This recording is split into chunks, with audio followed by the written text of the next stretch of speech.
Are you ready to transform your pool into a stunning oasis? At Mainland Pool Service, they're a family-owned business committed to keeping your pool looking pristine all year round. They believe that pool care should be proactive, not reactive, which is why their skilled team handles everything from routine cleaning to complex issues with precision. They prioritize clear communication and personalized solutions to exceed your expectations. Join the Mainland Pool Service family today and experience the difference their expertise and dedication can bring to your relaxation retreat. Contact them now at mainlandpoolservice.com.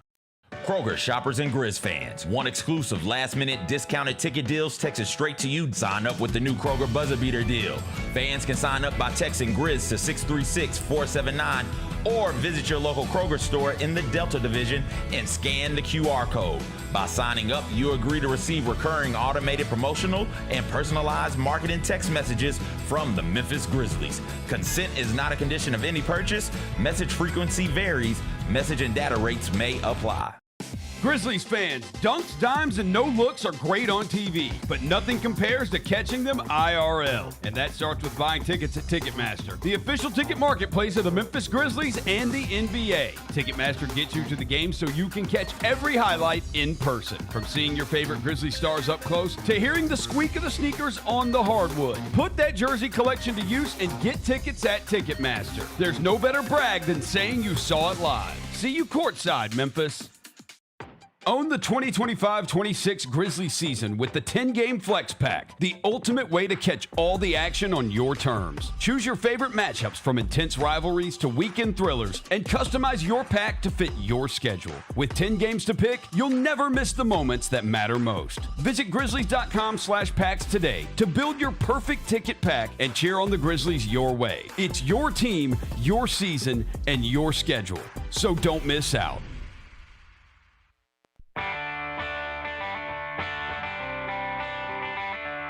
Live from the Built Ford Tough studio at FedEx Forum, it's the Gary Parrish Show, presented by Ortho South, on YouTube at Grind City Media and the official Grind City Media app.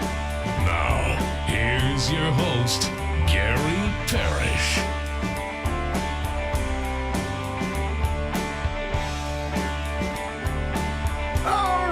Here. My name is Gary Parrish, speaking to you from the Built Ford Tough studio. We're at FedEx Forum, downtown Memphis. Bennett Doyle's producing the program. Glad he's with me. Glad you're with me. Hope you're getting through the day best you can.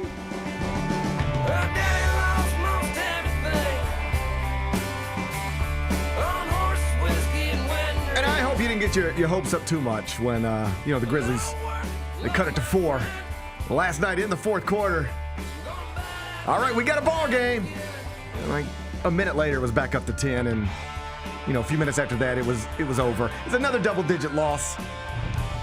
It was another loss to Oklahoma City. What are you going to do? Everybody loses to them. Yeah, what are you going to do, Bennett? True, I guess. What are you going to do?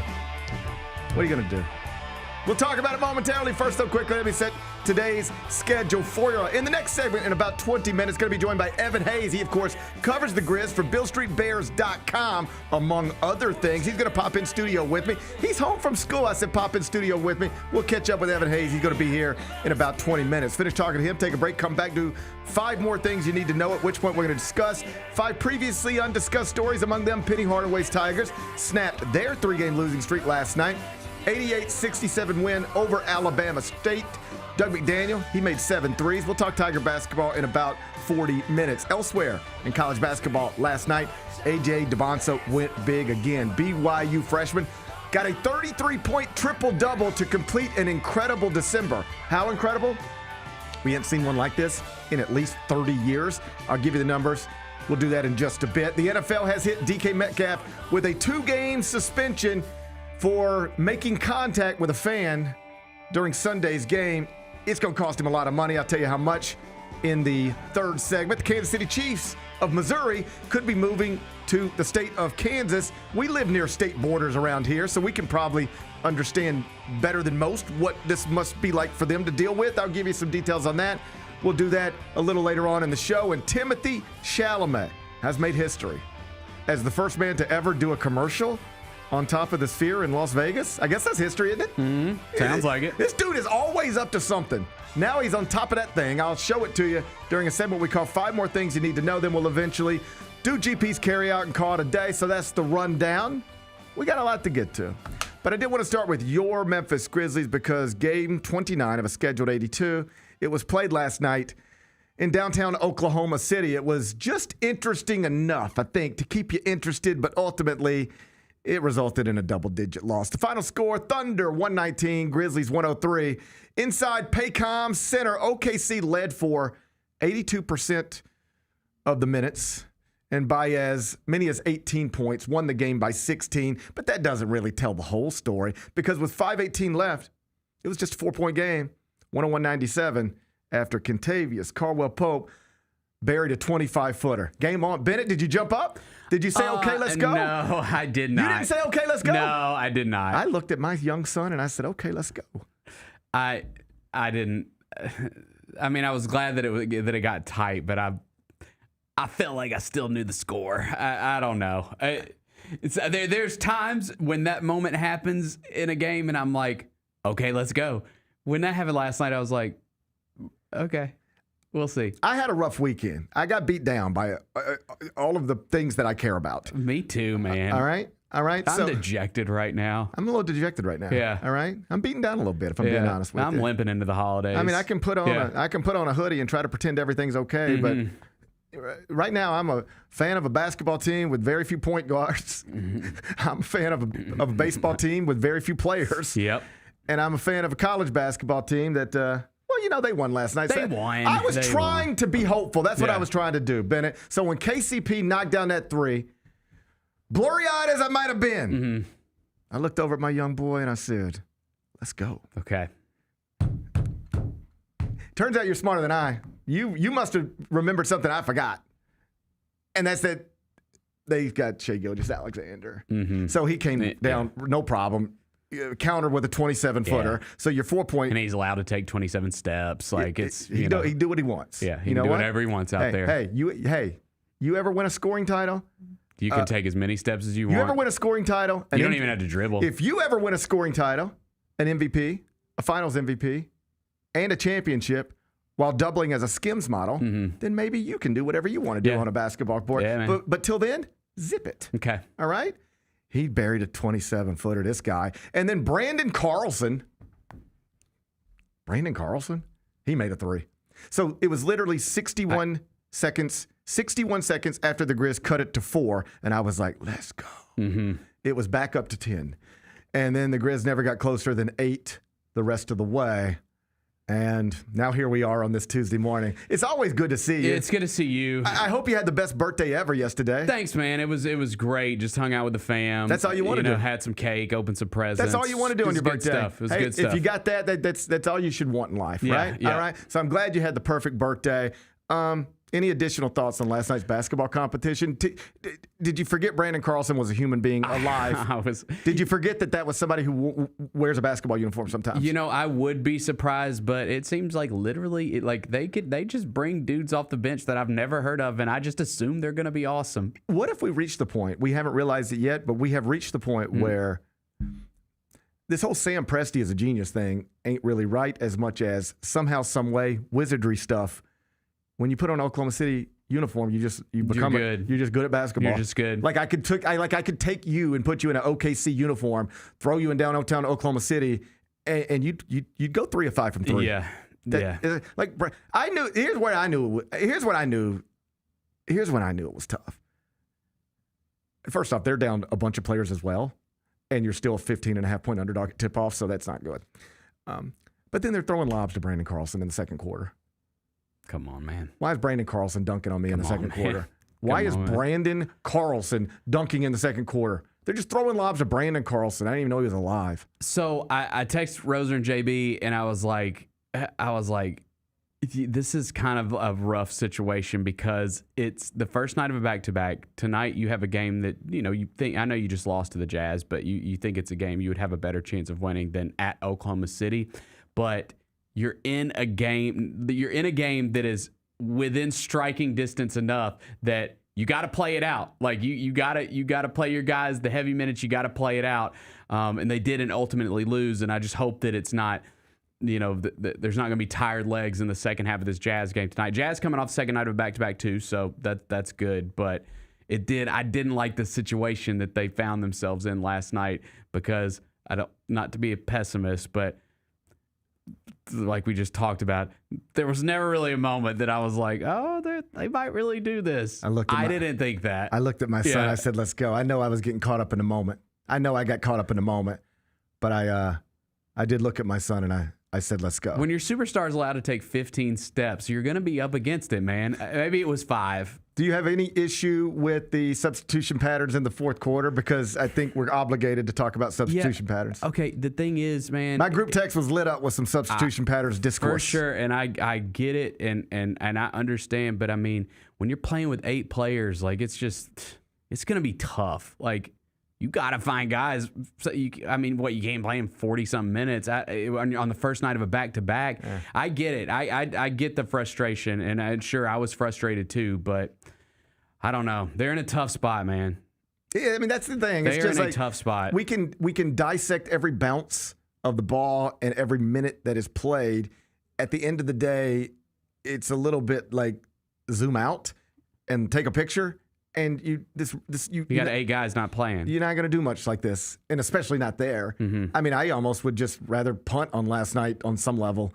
Just like if I can't have you play 35 minutes back-to-back nights, play 35 minutes on Tuesday night, play 20 on Monday night. I know how Monday night's probably going to go. We need to try to win the Tuesday night game. So, like, I don't know. I'm not ignorant or dismissive of the frustration from fans on social media. No, I get it. Or friends in my phone. Mm-hmm. I get it. I just think ultimately you could have probably gone with any lineup combination you wanted to last night. Whoever the person out there is yelling most loudly about substitution patterns, you could have done it however you wanted to last night. We'll put you in charge of it, and the result is probably a pretty similar thing. It's just hard to win at this level when you're missing this many important people, especially hard, bordering on impossible against a team like that, in a building like that, even when, yes, they were also shorthanded, missing, among others, Chet Holmgren, Alex Caruso, and Aaron Wiggins. Were you watching at halftime? Okay. This is... No, I flipped out because I was flipping around last night. I didn't see any of the halftime. I almost clipped it because it made me laugh. Like, it made me, like, I didn't spit take, but if I would have had a substance in my mouth at the time, I might have. So they're at halftime, and I just know how these shows work. Nobody is ever surprised by anything, or you shouldn't be. You have a rundown that a producer literally designs and then prints out and puts in front of you. Mm-hmm. And the way we will do it, at least, when we're in studio CBS Sports Network, they might say, hey, GP, can you give us a second half thought? And what that typically means is Brent Stover or Adam Zucker is going to be like, all right, GP, before we get back out to FedEx Forum for the second half of Memphis UAB, what do you think? It could just be something like that. UAB's down. It doesn't matter who's down. What do you think UAB needs to do to get back in this thing? It's just one of those, and you say, hey, they got to start shooting the ball better. Got to take better care of the ball. You just say what you say. It's easy. So last night they're doing this. It's very obviously the same thing. Hey, before we get you back out to the Paycom Center, they've got Dennis Scott in studio. You know Dennis Scott. 3D. They got Dennis Scott in studio, and they're like, hey, so 3D. So Dennis Scott, what's the best hope for the Grizzlies in the second half? And this dude goes, you didn't see it? Mm-mm. I laughing so hard. It was like, all right, before we get back out to the Paycom Center, Dennis Scott, what's the Grizzlies' best hope in the second half? This dude looked right in the camera and said, St. Jude. I said, come on, man. I said, St. Jude? Wow. This is where we're at. The only hope we got in a basketball game tonight is St. Jude? I don't love that. That's what he said. I was dying. Yeah. I was like, you know what? I get it, though. It's a good line. But it almost felt like it was something he didn't even have planned. It felt like he was caught off guard by the question. Mm-hmm. And then that's just the first thing that popped into his head. Yeah. Like, the Grizzlies need a miracle. I know they do that. I know they do miracles down at St. Jude. So what's the Grizzlies' best hope in the second half? It's probably St. Jude Children's Research Hospital. That is just, and that's kind of how I felt like the whole game. Even when I was like, they're going to need a miracle to win this. I did feel that way. It felt inevitable. It was so fun. I almost clipped it, and then I was like, I got 100 things going on. I don't need to be taking time to clip this off of my TV. Somebody else will do it, and then I can just steal it from them. But I did Twitter searches this morning. I couldn't find it. Nobody clipped it. How could nobody clip this? I know. Am I the only one watching Peacock? It's a good line. Am I the only one watching Peacock? They said, Dennis Scott, what's the Grizzlies' best hope in the second half? He said St. Jude. I said, come on, man. That's good. Come on, man. We're hurt, all right? We are hurt. We're hurt. Yep. We're hurt. Back on. Hey, get another shot tonight? Yeah, you're damn right we do. How you feeling about it? Better than I did last night. Grizzlies are 3.5-point favorites. It's a revenge game. We owe them. It's a revenge game. Specifically, Keontae George. We owe him something. Yeah, and you know what's like that took everyone by surprise. His game, he's been awesome since then. Yeah. Like he's on a roll. Right. He's on a roll. They've lost 3 in a row. It is another tough spot. They've lost 3 in a row, and but you just go look and they're competitive, man. Like it's. That's a tough place to win. That is a tough place to win. So well, it can't be a tough place to win. They lose all the time. Not as much there as on the road, though. Okay, that's fine. But like, they're 7-9 at home. I'm not going to call that tough. Most people win there. But I get your point. They're feisty. I give you that. They're the feisty Jazz. I give you that. I give you that. It is a revenge game, though. You cannot lose. I'm going to keep this simple. I don't care what your roster is. You cannot lose to the lowly Wizards and the feisty Jazz in a 4-game span with the loss to the awesome Thunder shoved in between there. I believe we play the Wizards next week too. So that's, yeah. I used to love playing them. I don't know how I feel about it anymore. I used to think it was great to play them. I don't know how I feel about it anymore. 2 losses to the Jazz and 2 losses to the Wizards in the same month would be a tough pill to swallow. I don't want to swallow that pill. That would be a tough pill to swallow. That's for not sure. a pill I want to swallow. No, we need to get revenge tonight. But you want me to sit here and say like anything can happen now? Like anything can happen now. It's a revenge game. It's a revenge game against a team with a worse record than you. Mm-hmm. But they have Keontae George. Damn it. Yeah. Damn it. Wish we had Keontae George. Yeah. You think they'd let us borrow him for a night? Nah, I think they like what they got. I think they like what they got. Probably so. Mm-hmm. I would too. I would too. Yeah. I would too. Yeah. It's a revenge game against a team with a worse record than you. You're a 3.5-point favorite. You want to count it? Do you want to count it? Do you want to go ahead and consider the Grizzlies 14-16? Absolutely not. Right now they're 3 games below 500, 13-16. Do you want to go ahead and move them to 14-16? No. I'm not going to either because I just don't want this to reflect poorly on me if it doesn't go well. No, I don't want this to come back on me. It was so horrible the other night that I will never do that again. If this doesn't go well tonight, I want Grizzlies fans to be mad at Jaren Jackson Jr. like always. Okay? I don't want them to be mad at me. All right? Stay mad at Jaren. He seems more mature. He can handle it better than I can. I get mad at you guys. I see one little comment in the chat. I'm like, F that guy. All right? Jaren's a little more mature. He can handle the criticism. Yeah. So if this doesn't go well tonight, I want everybody to stay mad at Jaren, not me. I'm not going to take responsibility for this one. I think you're right. I counted chickens heading into the Wizards game. I'm not doing that tonight. I'd like to, and I could probably be talked into it, but I'm not. I'm going to let it play out. Second night of a back-to-back for them too, man. They got tired legs too. I hope so. They got tired legs too. Okay? Man, I hope so. I hope so. I hope so. Hey, you know who doesn't have tired legs? Young men like That's Evan Hayes. right. Let's get him in here. Okay, Evan Hayes do it. up next. The only thing better than Saturday Night Hoops is when it comes with an exclusive Grizz hoodie. Every Saturday this season, $60 gets you a Grizzlies ticket and a limited edition Grizzlies hoodie. 4 different hoodie designs dropping across 4 Saturday games. Not sold anywhere else. Don't miss your shot to collect all 4 designs. Grab your tickets and gear up now at grizzlies.com/Saturday. Grizzlies fans know it's the team that gives you the edge. Big River Steel does too. And much like the Grizzlies have recruited legendary talent, we want you to be part of our team. Are you ready to be part of something legendary? Then visit www.bigriversteel.com. That's www.bigriversteel.com.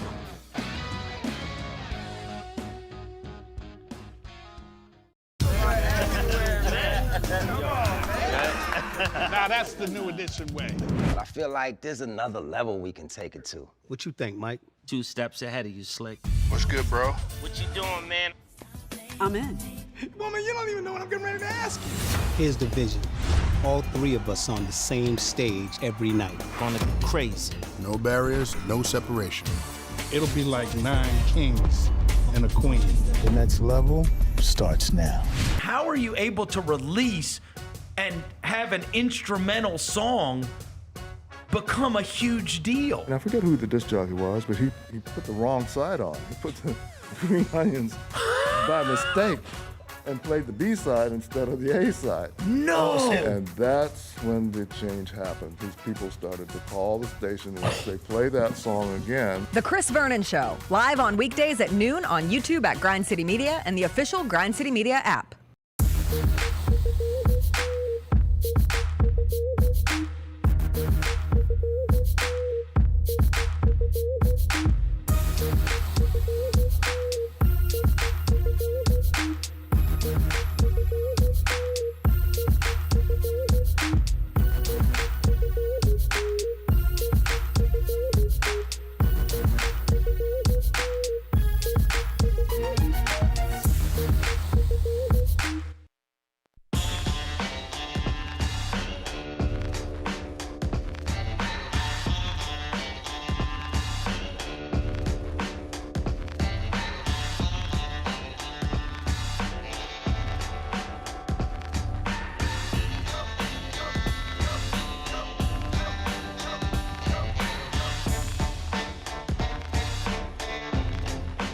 Welcome back, Gary Parrish Show, presented by Ortho South. We're inside the Built Ford Tough studio. I need to set the record straight.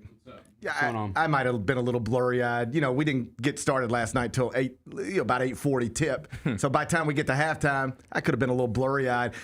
My friend Chris Vernon texts me. He says it was Derek Fisher in studio, not Dennis Scott in studio, who said St. Jude when asked, what's the Grizzlies' best hope in the second half? It was a funny line. Regardless of who delivered the line, it was a funny line, but let's give credit where credit is due.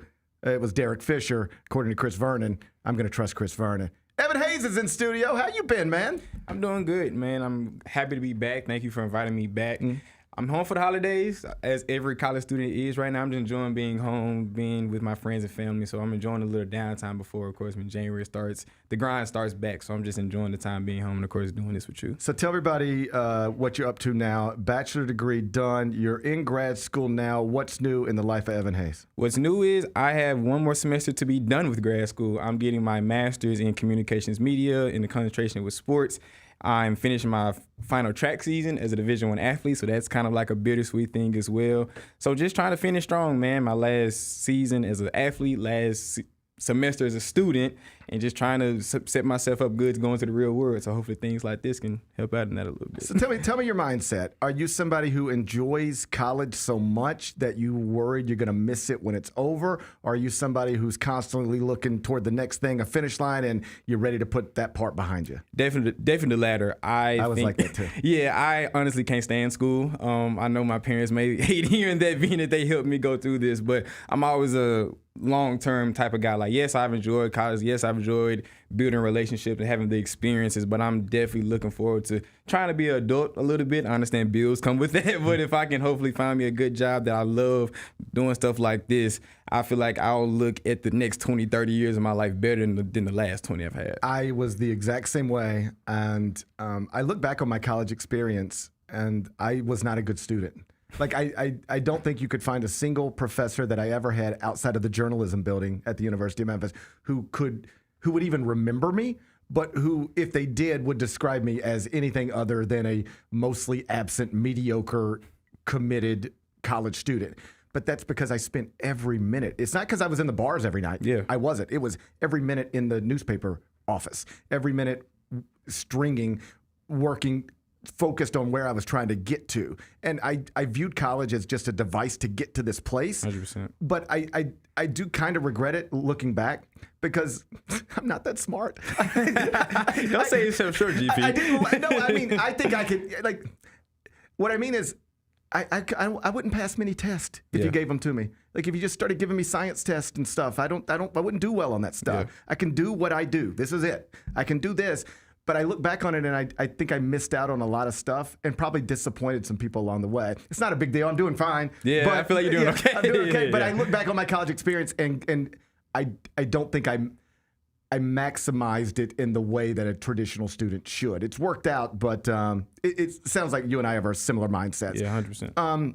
So I mentioned you cover the Grizzlies. I haven't talked to you, I don't think, publicly since this season began. Yeah. So through 29 games, where you at on what you've seen? I would give this season, because I know I was talking to my dad about this right before we came on the show. I would say about a C, honestly. Like, I didn't expect to be 13-16 going at this point in the year, but being, of course, all the injuries, the tumultuous relationship that we've had with some of our coaching staff, and we've had guys like Jerry Jackson Jr. who's had going through his ups and downs. I feel like a C is probably best case scenario right now. I feel like we have a lot of room to grow, and we have a favorable schedule coming up that can like turn the tide of the season. But all I want is consistency, man. Of course, y'all would talk about in the first segment that very bad loss against Washington Wizards leaves a very bad taste in people's mouths. But then we come out a game before that, have a very good game against Minnesota Timberwolves, the first win against a winning team all season. So the main thing I want is just consistency. And the number in my head is 46-36. Okay. That means we have to go 33-20 to finish the season. I feel like that's very doable, but that's, of course, guys being back healthy and come down to consistency. If we can get those two things down, I feel like we can have a great finish to the season. That's going to probably be dictated by the status report 100%, on a day-to-day 100%, basis, yeah. as is always the case. I want to get your perspective on this because, as noted, you're a Division I athlete. You stretch a lot and run a lot, just like a basketball player. A story throughout the NBA right now, with the Grizzlies, sure, but throughout the NBA, is soft tissue injuries, calf strains, hamstring strains. Brandon Clark is the most recent player to get added to that list. Have you experienced things like that? And for people who haven't, can you help them understand what it is that feels like and why these things often take real time? Yeah, I've dealt with a boatload of them. I had a calf strain my sophomore year of college, right before the conference championship, that I had to like really manage. I had a hamstring strain my freshman year of college and last year as well. So these things hamper on the body. And when you're playing a very high physical sport like basketball or like track, you're constantly pounding. You're constantly putting strain on those legs. So those things take time to heal because you don't have a lot of time to recover. Those soft tissue injuries, they can be very minute or they can be very big, but it depends on how you manage that. So when you see a guy with a calf strain, yes, they can get up on the bench and walk around and they seem like, oh, they're fine, but actually putting the power into the ground to push off, to slide your feet, to jump, that takes a lot of energy that when you have a calf strain or a hamstring injury, you just can't get that same energy output. So when you see a guy with a grade 1 or grade 2, you think, oh, it's just a little hamstring injury. I know you hurt your hamstring like a few months ago. Well, that's the thing. I don't ever want to like try to compare myself to a professional basketball player. I'm an old man. Yeah, I get all right? it. But like, so I don't have to run. I don't have to fight through screens. But if, say, 3 weeks after I tore my hamstring, and I could walk around, I felt fine. But if you just said, hey, GP, I need you to sprint. It's a different story. You can't do it. It's not that I would have said, no, I don't want to. If you'd have said, here's $5 million, sprint.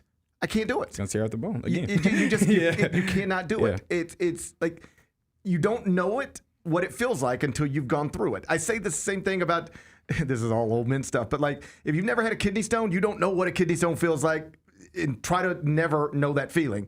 But you can't make sense of it until, oh wow, that's what that's like. Hamstring injury, I've heard about, talked about, written about hamstring injuries my whole life. Until I did mine, I did not know how limited you are until that thing is actually back to something close to 100%. Like, for instance, when I messed up my hamstring initially my freshman year, I initially hurt it in February. There you go. I did not feel 100%, and this is still me running throughout the whole season until May. There you go. That's 3 months right there where I was still trying to, and I didn't have the millions of dollar facility that these guys have. But to my point, if you were a basketball player on an $80 million contract, they would have just held you out until May. Exactly. They wouldn't have allowed you to be doing that. There was nobody there to stop you because you're worth $80 million to them. But with an NBA franchise, and it's happening right now at Kansas as well. Like, KU fans are so fed up with the Darren Peterson thing, but that guy's worth hundreds of millions of dollars, and they're not messing around with it. They're being very careful, and the way you put that is perfect. If you would have been a basketball player instead of a track standout, somebody would have said, you've got to shut this down right now. Yeah, 100%. And I know fans, and I'm a fan as well, we get frustrated when it's like, oh, it's just a grade 1, it's just a calf strain, it's just, or didn't Jaren have a turf toe earlier? These injuries, yes, as fans, it seems minuscule, but when you're trying to be at the peak of your performance, 82 games out the year, it takes a lot of energy. So when anything feels off, the best case scenario is just to shut it down, because if you prolong it and keep trying to play on it, we see situations where guys out for even extended period of time. So I understand as a fan, we hate it, but you have to give these guys patience. Let's talk about Ja Morant. He's obviously sidelined right now, but expected to be back soon. Obviously, every conversation about him goes a variety of directions, and they happen at the national level as well. From your perspective, where are we at with Ja Morant? I'm at a little bit of a crossroads with 12. Of course, I'm still a fan. He's still the face of the franchise. Of course, I want him to play the best of his ability. But I have to say I'm a little disappointed from what I've seen from Ja this year. Averaging 18 points on not very good shooting efficiency is not what you want to see for the face of the franchise. And I don't believe it's because he's suddenly become a worse basketball player. Right. I feel like it's something with the scheme, or he just hasn't seemed right, and maybe in between the ears. Right. And I'm not saying Ja is like crazy or anything like that. Of course, I'm not saying that. But it's just something that seems to be not clicking. We've seen his energy be high some games, low some games. Of course, we had the infamous thing that happened on Halloween night against the LA Lakers. It's just, I want to see Ja be Ja. I want to see him back to All-NBA. I want to see him having fun on the court. Of course, with the whole thing, like a happy Ja is a scary Ja. Right. If Ja is simply just, I don't want to curse on your network, but saying, forget all the BS with the media. Just keep it within the Grizzlies organization. Just keep everything centered and synergy being well. I feel like he's going to be just fine. I just need to see Ja being Ja, and we can go from there. Where is the level of popularity at right now with him? You know, I can talk the basketball stuff all day, but I'm not your age. Yeah. He is immensely popular with young people still. I think that has waned a little bit with older people a little bit. Sometimes I jump on social media and I'll just see a Ja Morant anything, and I just want to see what are people saying about this. And I have noticed a shift on some level, but I know if you said he was going to be literally anywhere in the city at noon today, 100,000 people there already. Can't wait to see it and take the picture and the whole deal. Where are we at on Ja Morant still having the hearts of Grizzlies fans on December 23rd, 2025? I feel like Ja is still beloved in the city, especially with the kids 25 and under. Of course, I'm in town for the holidays, so I see my little cousins play, and because they're still in school, everywhere you see Ja threes all over the court. You see guys doing the boom celebration, all of that. So I say this, I didn't mean to interrupt, but my little guy, my 9-year-old is playing little rec league basketball. It's just neighborhood stuff. Yeah, exactly. But every team has a 12. And that's not an accident. we play baseball, we play basketball, and in baseball, one of the things I've noticed, every team has a number 99 because of Aaron Judge, and every basketball team has a 12, and that is clearly because of Ja Morant. My son wears number 12 because of Ja Morant. So the kids still love Ja. Yes. It's just being that he has failed out the good grades of the national media, I feel like the narrative has changed for him a little bit. Being that I don't go to school in Memphis, I find myself defending Ja Morant a whole lot on my campus. They will say he doesn't play. He's not as good as he used to be. Guys like Ant and SJ have surpassed him. So when it comes to just being beloved, he's still there. But when it comes to his viewpoint in the basketball realm and how the young people see him, they still think he's an exciting player, but they think he's kind of knocked down a peg when it comes to just his overall status in the pantheon of the NBA. If there's been a super encouraging thing this season, despite all of the injuries and the losing record, it would be, when healthy, the performance, I think, of Zach Edey. Also, Cedric Coward, we'll get to that, but let's focus on Zach Edey first. On the court, he looks like one of the best centers in the world already in year 2. Elite rebounder, changes things on both ends of the court. Problem is, he's not on the court right now, and it's because of a stress reaction that seems related to an off-season procedure. Yeah. I know you're not a doctor. I'm not asking you to be one, but as a person who cares about what happens with this franchise, how concerned are you with a 7'3" big and a foot, ankle issue. Those things, of course, when you hear a big man with injury history, you think of the guys like Yao Ming that played well, but career got cut short because of injuries. You see guys like Hakeem who had a great year, but through the tail of his career, he dealt with injuries and he wasn't at the peak of his powers as long as he could have been. So, yes, on a scale from 1 to 10, I would say about a 7 on how concerned I am. But the reason why it's not an 8, 9, or 10, because this, at least medical staff, seems to be being very cautious with Edey. It's not that he couldn't play, it's the fact that his ankle is swollen. Yeah. He can manage that pain-wise, but is that good for his long-term success on the court? He's averaging 13.6 and 11-1 right now. He's playing his tail off right now. It's just all about surrounding the guys that can galvanize him, like a Ja Morant, that they play together. I know we haven't played together a lot. And deeming up a scheme that allows him to be successful. Of course, Tomas Islo has him more as a roller. They have him playing in the high post a little bit more. Last year, we had Taylor Jenkins playing him on a three-point line. So if we keep doing what they've been doing with Edey, having him dominate on the inside, we'll be fine. It's just all about kind of slow burning his recovery so he doesn't come back too early and injure himself again. Because right now, I feel like he's the most important player on the Grizzlies. What have you seen from Cedric Howard? I love it. 13.6 points, 6.2 rebounds, 3 assists.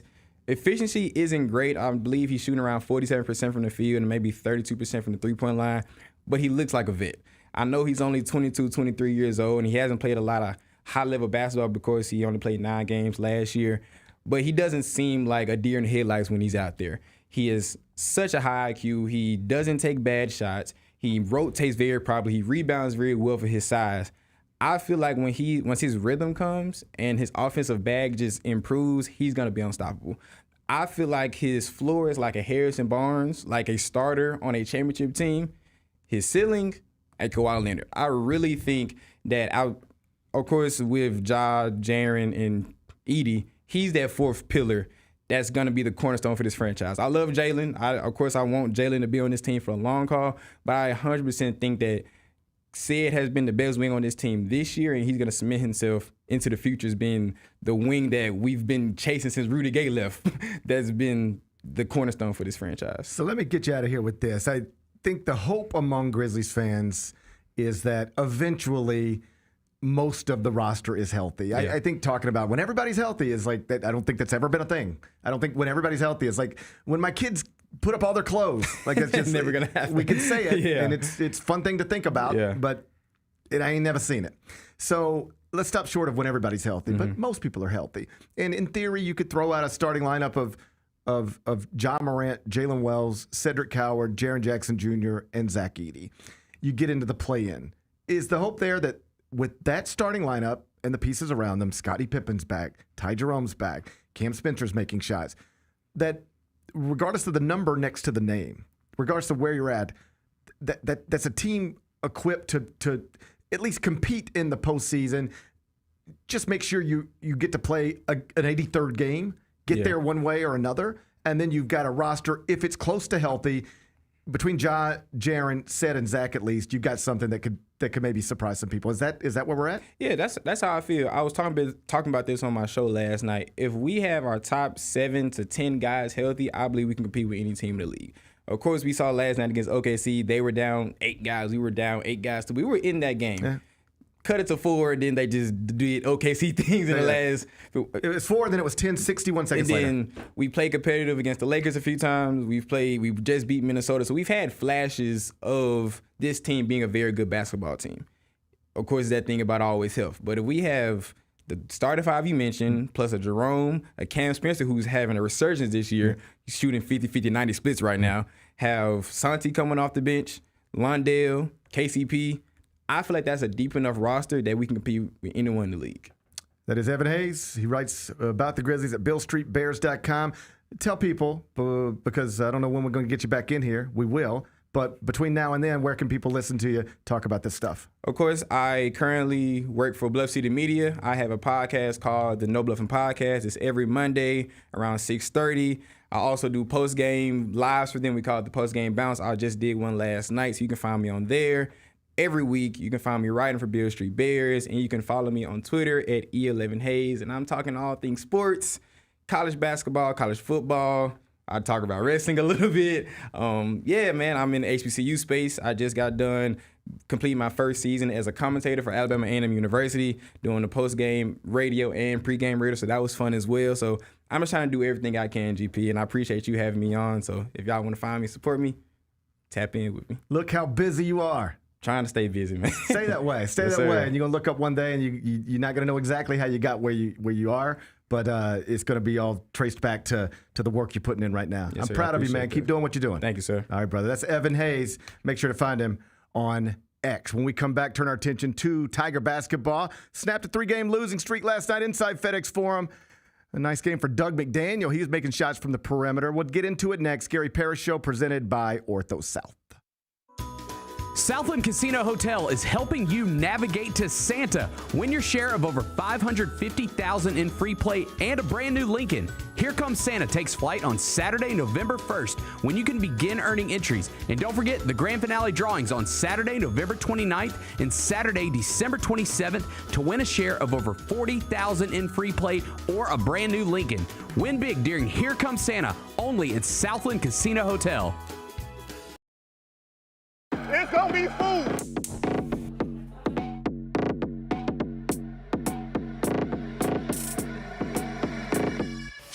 Oh, Jared! Support your Grizzlies by voting for them to the 2026 All-Star Game. Oh, Edie with the big swat on the deck, floats it up, off the glass and in. Cedric Power, yes sir! Vote now by going to grizzlies.com/all-star.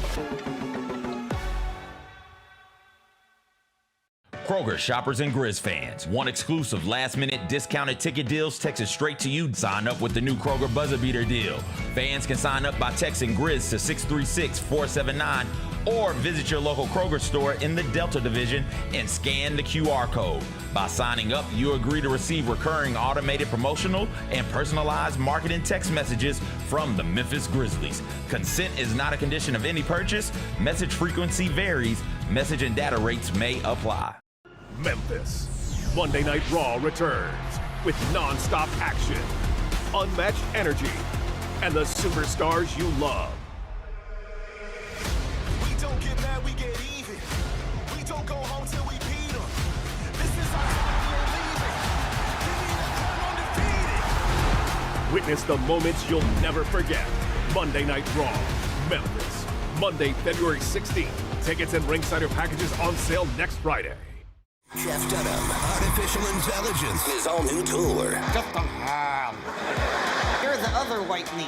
How can you be so smart on one hand and so stupid on the other? Well, you're half of it. I realize I could have avoided all this years ago with one simple word. I do not. Silence! Don't miss a Memphis. Friday, April 10th, FedEx Forum. Tickets on sale Monday, September 29th at jeffdunham.com.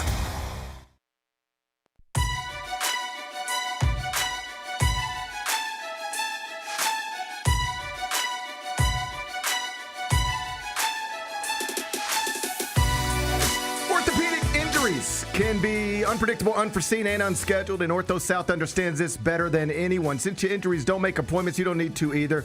And that's because Ortho South welcomes walk-ins during the weekdays and the evenings, and even on Saturdays. So next time an unforeseen injury makes an unscheduled appearance in your life, visit orthosouth.org to find your nearest urgent care location. Just walk in, and Ortho South will take care of everything, especially you. Learn more at orthosouth.org. That's orthosouth at orthosouth.org. Now I got 5 more things you need to know. Number 1. I'm going to get better eventually, I think. Go ahead and let it out, buddy. I'm fine. Okay. I'm fine. I think this is just... I turn my microphone down instead of yours. It So doesn't matter. sorry, I think this is just the way I am now. Maybe I'm just sick forever now. You know? I think the way you're supposed to get better is stop talking and rest. My fam is sick right now. I'm sure I'm next. Christmas morning. Can't wait. Ben, I'm trying to make this about me. Mm-hmm. This is about me being sick right now. We'll get to your family being sick later. Mm-hmm. Everybody's sick, right? Everybody feels like crumb. It always happens this time of year. It always happens this time of year. At Christmas time. If I'm being honest, I don't actually feel bad.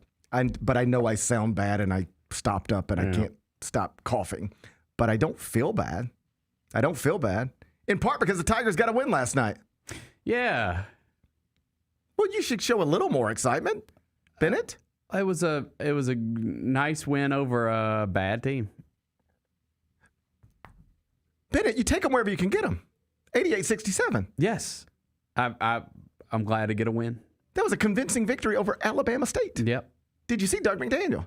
I did. That actually, I think like the one constant this season is he's been performing well. And, when you get into conference play this week against a lot of bad teams. Yeah. And thank God for that. And thank God I know for we that. hate this conference, but buddy, in this season, you probably need it right now. I know we always had dreams about being in the Big 12, but you wouldn't want that right now. I would still want that. Yeah. I would actually take like last place in the Big 12 over like our situation right now. Would you take last place in the Big 12 absolutely. over first place in the American? Yeah, I mean, I would want our circumstances to change a little bit over time, but yes, like in this specific season, yes, I would take last place in the Big 12 over our situation right now. Yes. But Doug's played well throughout most of this season, and I think when you get into conference play in the American where he's got the chance to be arguably the best point guard on the floor every night in these conference games, that's going to probably bode well for you in conference play. So hopefully he can continue to be that constant for this team, and then hopefully somebody else will come along with him, and we could get excited as they get deeper and deeper into AAC play. He should be the best player in the league. Yes. Like last night, Penny called him the best player on the Memphis team. And if you're the best player on the Memphis team in this league, you should be the best player in this league. So he should be the AAC Player of the Year. That'll probably be reliant on Memphis finishing either at or near the top of the conference standings. But I got some good news on that front. What's up? Oh, I got good news for you. Last night, Tulsa played and won to improve to 12-1, but they did not perform well, according to KenPom. And they slipped down to 82 at KenPom. Memphis right now is 71. That means right now, Memphis is once again the highest rated KenPom team from the American and projected to win the league at 13-5, one game ahead of Tulsa and South Florida at 12-6. And I know, I'm not trying to recalibrate stuff. I know that this is Memphis basketball. And Chris Douglas Roberts is rolling over in his grave trying to hear me talk about, Memphis can finish one game better than South Florida and Tulsa. Chris Douglas Roberts is rolling over in his grave right now hearing me say this, all right? But I've decided, I really did. I'm going to be serious for a minute. Like yesterday, I walked out of here and I was like, I just feel depressed. Not like actually depressed, but like, what did we talk about yesterday? It was just like, lost to the Wizards. Boo. Tigers lost at Mississippi State. Yeah. Nobody comes to the games anymore. Nobody cares about the league. Yuck. All the good players on the football team transferred. Yeah, right. And I was just like, I mean, I just felt like it was gross. It was a gross Monday. Well, I just felt like, is that really what I'm going to do the rest of the season as it pertains to Tiger basketball? Because we got a long way to go. Yeah. Am I just going to sit here and be like, so Bennett, Tigers won again last night. How concerned are you that nobody was there? Yeah, I get that. I think I've done that like 50 times. And I was just like, is that what I'm going to do? So intentionally, I ain't even mentioned the crowd from last night because I don't want to do that every day. At some point, like, you got to just talk about the game if you're going to talk about it at all. And Memphis won a basketball game last night. Doug McDaniel was very good. And because of what happened in that arena and other arenas last night, the numbers shifted around. And now Memphis is once again projected to win the American, which means that it's not crazy to think that as bad as this team might be relative to all normal stuff connected to Memphis basketball, it's not crazy to think we could, on Selection Sunday, watch them appear in a bracket because they won the American Conference Tournament. And let me tell you something about your beloved Tulsa Hurricanes. If we would have played that schedule, buddy, we'd be 10-1 too. They played something called OK Christian. Oklahoma Christian. Oh, okay. Sorry. It wasn't just you thought they played an average Christian, just an okay Christian. I mean, might as well. You thought they were playing an average Christian, not like one of the good Christians. Bro, just an average. Their Christian. schedule is terrible. They also beat Manhattan Christian.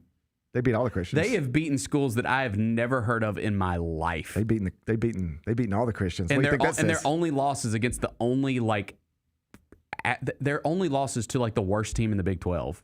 Hey, that's PJ Haggerty's team. Okay, aren't they going to be the worst team in the Big 12? They're going to be one of them.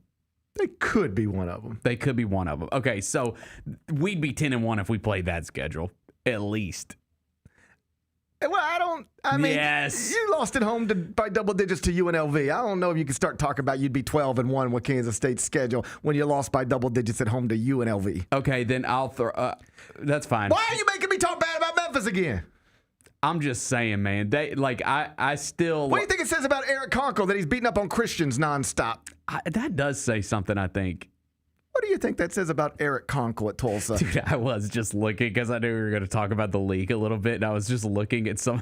There was one last night. Who was it? There was an American game last night, and I was like, that is not a real school. It was, okay, here it is.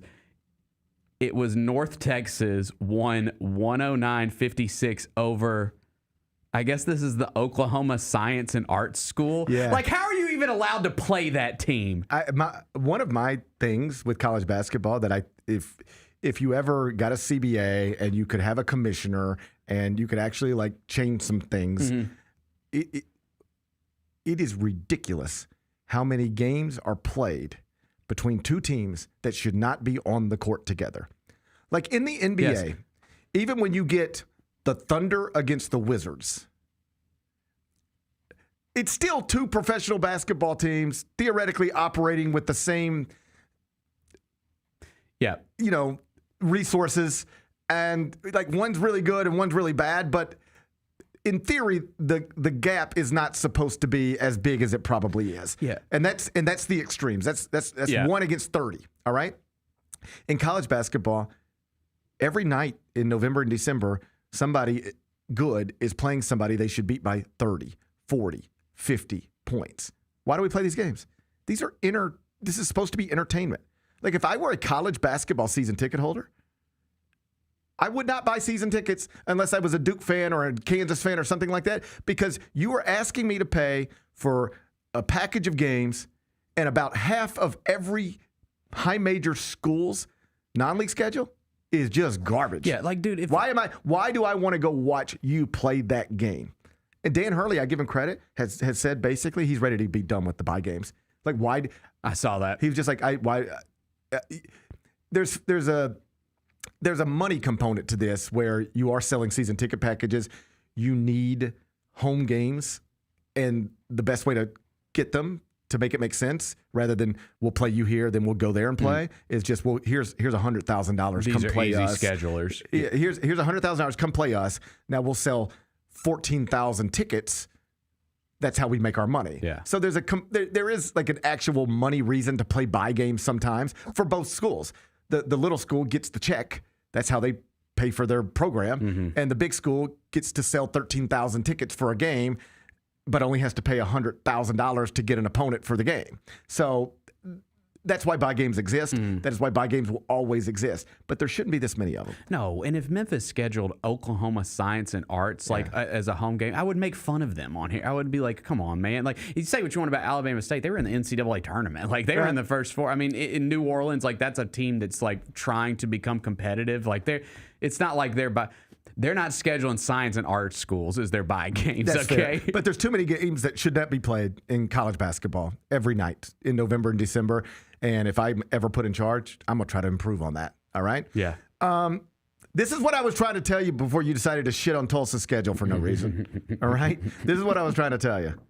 After last night, Memphis is now projected. Barely beat Denver. Memphis is now projected. Well, Denver's got Nikola Jokic. What are you going to do? Not that Denver. Different Denver? This is the University of Denver. Oh, different Denver. Yeah. Okay. This is what I'm trying to tell you. After last night, Memphis is now once again projected to win the American. And by definition, like if you were to go look at a bracket today, it should have Memphis in it. Mm-hmm. If there's a projected bracket updated this morning, and there's probably not, but if there is, it should have Memphis in it as the American's automatic qualifier. So let's focus on the good. Can we focus on the good just a little bit? Yes. I'm just tired of focusing on the bad all the time. Like this will either get better or it'll stay bad. And if it stays bad, that's going to be a complicated conversation. And if it gets better, then let's just enjoy it getting better. No, I definitely. I'm trying. Can you see I'm trying? I value trying to embarrass this basketball league I value that, and I want the Tigers to do that. On behalf of Christians? Yes, on behalf of all the Christian science and art schools. On behalf of all the Christians that Eric Conco is killing this season. Mm-hmm. That's a wild quote. Mm-hmm. Yeah, careful. Be careful. You want Memphis to embarrass this league? Yes. On behalf of Christians worldwide? Yes. I do too. That is exactly what I'm saying. That is exactly what I'm saying too. So let's go get it. Nice win for the Tigers last night. Congrats to Doug McDaniel. You keep shooting it like that, there'll be more good days than bad. Number 2. Did you see A.J. DeBonsa last night? I did. God, this dude, he is doing it. He's the 5-star freshman at BYU. Last night he got 33 points, 10 rebounds, and 10 assists in a blowout victory over Eastern Washington. Another bye game. We've talked about that. In December, BYU went 6-0. And he averaged, in those 6 games, A.J. DeBonsa, a real candidate to be the number 1 pick in the 2026 NBA draft. In the 6 games in December, because BYU does not play again until January, so December is done for him. 6 games in December, A.J. DeBonsa averaged 27.8 points, 8.0 rebounds, and 5.7 assists, while shooting 79.5% from the field, while BYU went 6-0. And according to OptaStats, that makes A.J. DeBonsa the first, you ready for this? College or NBA player in the past 30 seasons to average 25-plus points, 5-plus rebounds, and 5-plus assists while shooting better than 65% for an undefeated team with at least 5 wins in any month, in any calendar year. And he did it in his 2nd month of college basketball. So you think he's back as number 1 pick? I think he's always been a part of the conversation. Yeah. And it will probably ultimately come down to... Because we came into the season, he's the number 1 pick. And I think it kind of... In some people's minds, it was him. In others, Darren Peterson. But it was usually one of those two. It's still now one of those two. Probably Cameron Boozer's a part of it. It'll ultimately, I think, come down to Peterson and DeBonsa. And like one of them is playing at a historically unprecedented level right now. And the other one's not playing at all. Yeah, the other one's hurt. It's like cramping and hamstring and soft tissue stuff. It's getting sort of complicated. Like Kansas fans are getting frustrated. Mm-hmm. It's a little bit like, was it Imani Bates where he was just like... Yes, and he went and got and they're like, what is going on with you? Like, why are you not playing? Because he went home to get the second he went back to opinion or Detroit something. to see a doctor. And That's it's like, right. we have doctors in Memphis. This is not what college players do. That was weird, yep. And this is similarly weird. Like Bill Self last night said, the family doesn't want him playing until he's 100%. Oh, that's well worded. Yeah. Bill does this, and I don't know that he knows he's doing it when he does it. I think he's just like, the way I pictured at least is he's in his office, and they're like, Bill, you got media in 5 minutes. He's like, yeah. And he's in his office going, he's mad. He's pissed off about everything. And then he goes out there and he's trying to say the right stuff, but he just can't help it. He can't help it. It gets a little passive aggressive. So yesterday he was like, because here's what you got to say. You're going to get questions about Darren Peterson. He just missed his 2nd straight game after leaving the NC State game after earlier missing 7 games. You're going to get asked about it. Here's what you could say. Ask me. I'll be Bill Self. You ask me, can you provide an update on Darren Peterson? Why did he not play tonight? Hey, Bill, Darren Peterson didn't play tonight. We obviously know he missed the 7 games and came back and left it again. Just where does he stand right now in his situation? Well, Bennett, as you know, and I appreciate the question, he's dealing with, it was a hamstring, and we thought we got back to a good place with that, as I've explained many times. But in the NC State game, he felt some cramping and some quad stuff. And he's just not 100%. And this is a young man, as I've said many times, has a bright future, probably worth hundreds of millions of dollars. And so it would be irresponsible for me or anybody else to put him back onto the court until we know he's ready to go. We don't play again until January 3rd. We're hoping that's the date. If it is, he'll be in uniform. If it's not, he won't. But this isn't as complicated as anybody is making it out to be. His body's not right. When it is, he'll play. Could have just left it there. Thanks, Coach. That's it. Yeah, I appreciate the question, Ben. So you could have just left it there. That covers for everybody. But he started adding things. Listen, the family is But then he would catch himself and say, well, you see, and we agree with the family. We agree with the family. We're all on the same page here. But it started with the family has decided. And then it's like, but we agree. But you don't have to say that. Right. Unless you want. You're frustrated. Unless you're frustrated, right? Then he said, hey, listen, you have to understand, I'm a basketball coach. I can't see into his mind. I can't get into his body. With this kind of stuff, you have to listen to the player. And so we're just listening to the player. Like I can't get in there and say, no, I know your hamstring's fine. It's time to play. I know you're not feeling bad. You feel great. This is the way this works. You have to talk to the player. And if the player's saying he didn't feel right, then he doesn't feel right. This is where we're at. When I was the beat writer at Memphis, you remember the DeJuan Wagner, Kelly Wise, Scooter McFadden team that on paper was awesome but missed the NCAA tournament? If anybody ever asks you, so why did Memphis miss the NCAA tournament that year? The answer is because Kelly Wise got hurt. They were fine until Kelly Wise got hurt. And then he got hurt. They weren't. But I remember John Calipari was, I'm sure he doesn't care anymore, but he was frustrated because it was the same type of thing. It was like, you say you can't play. And we're listening to you. But, okay. You'd go to a press conference. John, so Kelly Wise, update, game against Marquette on Saturday. You have to ask Kelly. It's up to Kelly how he feels. You got to go talk to him. If he can play, if he says he can play, he can play. If he says he can't, he can't. Got to go talk to him about that. You can tell he's mad as hell. Because the way you can answer that, game against Marquette on Saturday, Kelly Wise has missed 2 straight. What are you thinking? Guys, he's working as hard as he can to get back. But his body's just not there right now. But nobody's working harder, all right? And we're going to hope that he's ready to go. Instead, it got to a point where it was just like, you're going to have to go, you guys, Kelly. It's up to him. He knows better than I. It's his body, not mine. Real passive stuff. Yep.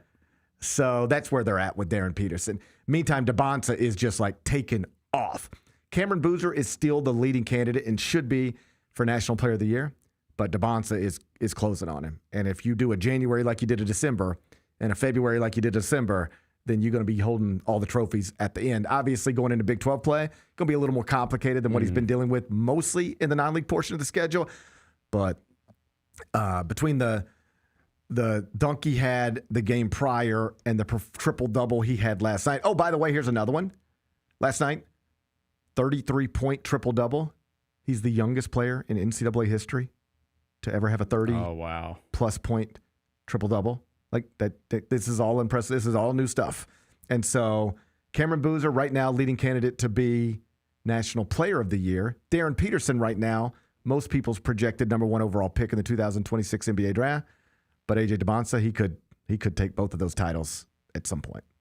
Number 3. DK Metcalf, as expected, has been suspended for 2 games for his altercation with a fan. Did you see how much money it's going to cost him? Quite a bit. $555,000. Isn't that wild? Like you just grabbed a dude for 4 seconds and it cost you a house. I mean, he's made. Yeah, I mean, he'll be fine. He wouldn't miss it the same way you and I would miss it. That's fair. All right, but that's still a lot of money, dude. He is. It's so funny. I do. Me and JB were talking about it earlier, and he didn't punch the guy. He shoved his face. It was. I've seen all the angles at this point. Yeah. He grabs him, pulls down, and then pushes away. And then that's what it is. Yeah, that's what it is. You can't do that. Can't do it. I mean, the rule is very at some point. I know we can have arguments about. What was said? Did he throw a punch? Was it a slap? What was it? The rule's clear. You cannot make contact with somebody in the stands, period, end of story. So, it almost doesn't matter. I don't want to say it doesn't matter whether it was a punch or not, because the penalty would have been probably harsher had it been a punch. But punch, shove, slap, you're in trouble. As soon as that happened, doesn't matter. You're in trouble. Yeah. He's he's one of the biggest hotheads in the NFL. Like, we've seen him. He gets mad more than anybody. We see it all the time. Him and the whatever DB's on him. Like, he's always fighting with somebody. So I'm not surprised it happened to him. If you were going to give me a guess of, like, what player this season is going to, shove a fan in the stands, I'd probably put DK Metcalf on that list. So it's not that. If I were to ask you which basketball player was going to shove Steve Kerr this season, what would you say?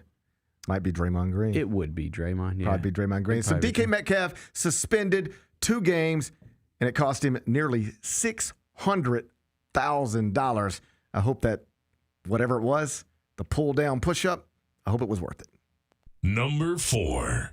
Are the Chiefs moving to Kansas? I was extremely confused by this. Do most people even know that the Kansas City Chiefs play in Missouri? I think they do know that. But then JB was trying to like give me the geographical explanation of like what's going on with Kansas and Missouri, and I was like, I can't wrap my head around this like at all. You know, I struggle with capitals and things of that nature. Yes. So like this was tough. But like what I gather is Kansas City, Missouri. That's where the Chiefs play right now. That's where the world famous Arrowhead Stadium is. That's right. Yeah. They're as well as Kauffman Stadium, I believe. They're a Missouri team, but they're a Missouri team, but like I think Kansas kind of claims them a little bit too. I think the state of Kansas kind of claims them a little bit too. Well, it's a little bit like, I bet you even though Missouri and Kansas hate each other. Well, it's a little bit like this. And this is why I think it would be interesting for us, because we understand borders. We understand state borders. We live on state borders. Yes. So we understand this.